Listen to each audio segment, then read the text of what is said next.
Well, for more on this, I'm now joined by Gerald Celente, the founder of the Trends Research in New York. Mr. Celente, thank you so much for being with us. Now, will these measures give the Federal Reserve the ability to prevent a new economic crisis in the future, do you think?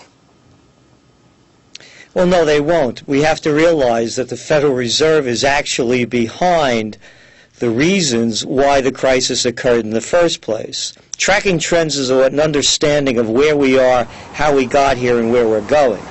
In the how we got here, let's understand that the Federal Reserve had gone to Congress not more than a year and a half ago wanting more of this regulatory power, and it got off the radar screen when the economic crisis hit.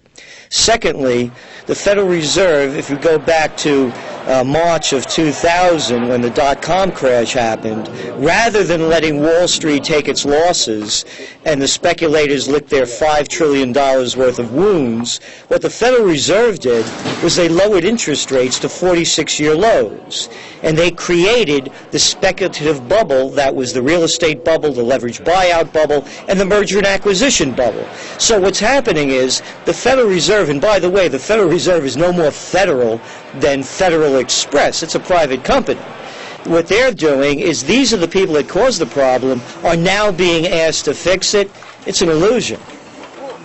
That is maybe, but this plan that has been proposed by the Obama administration is to give the authority to the Federal Reserve, or the US Central Bank, if you like, the authority to monitor major financial institutions. So do you think that there's now a danger that these changes might politicize the Reserve? Well, it's already politicized. Again, the Federal Reserve, and look who's the Treasury Secretary of the United States. It's Timothy Geithner. Timothy Geithner was the former president of the New York Federal Reserve Bank. So it is already politicized.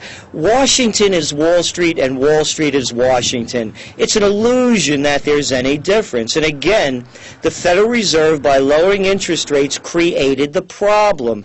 And now they're creating the bailout bubble, which is even bigger than the dot-com bubble, the real estate bubble. So no, this is not going to do much of anything. It's just a confidence-building measure, and confidence isn't really going to change the game. It's like putting a set of brakes on a car that has already crashed, and these aren't very good brakes at all. Well, Mr. Celente, in light of what you've been saying then, how strong do you think that this new proposed regulatory reform will actually be? Some experts are saying it's already been severely watered down thanks to the US banking lobbyists. It has been watered down, and when it goes through Congress, it'll get watered down again. Again, these are the kind of things they do after an accident, after a crisis. They say, we're going to get tough and we're going to fix it. Let's be realistic and let's be adults about this. The same people that are in the White House, Larry Summers, President Obama's chief economic advisor, as I mentioned, Geithner, before him, Robert Rubin, the former Treasury Secretary under the Clinton administration. These are the people that destroyed the regulations that were in place that would have prevented this. They're the ones that dismantled the Glass-Steagall Act, the Banking Act that was put in place during the Great Depression so that banks could not become these speculative organizations.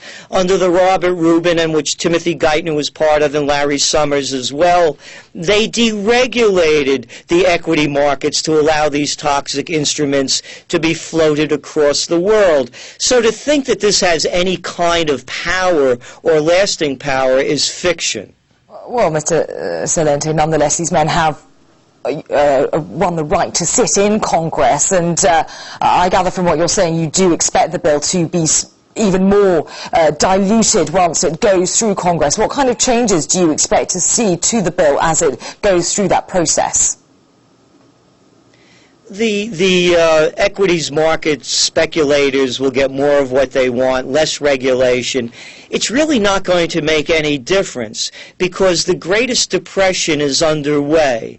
They know that this is not going to be solved by printing more money, phantom money out of thin air, backed by nothing, and producing practically nothing. These are the kind of measures that are taken to calm the markets, to make it appear as though they're in control and they're going to fix the problem and it's not going to happen again. Well, on a more optimistic note, the thinking behind this is, of course, to guard against future domestic and international financial crisis. And, of course, whatever happens in the US does affect the rest of the world. So do you think that these changes are a good thing for the globe's financial markets, or will it make no difference at all?